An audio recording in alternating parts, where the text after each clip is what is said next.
Okay, this is butternut squash.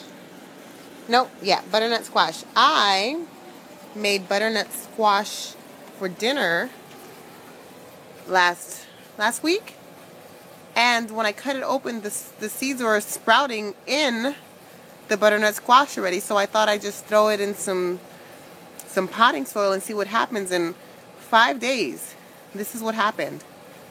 They sprouted.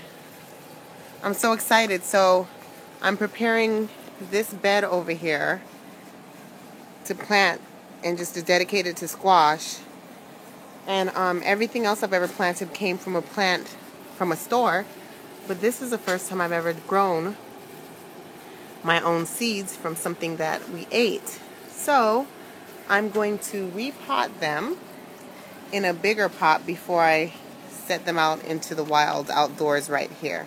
Because I'm just scared that they're not strong enough yet. They're still babies, and I sprouted them from in the house, just moved them to the front porch, which is a shaded area. And then I will, when they get a little bit stronger, I'll put them out here to fend for themselves in the elements. So I'm excited. These are my first babies.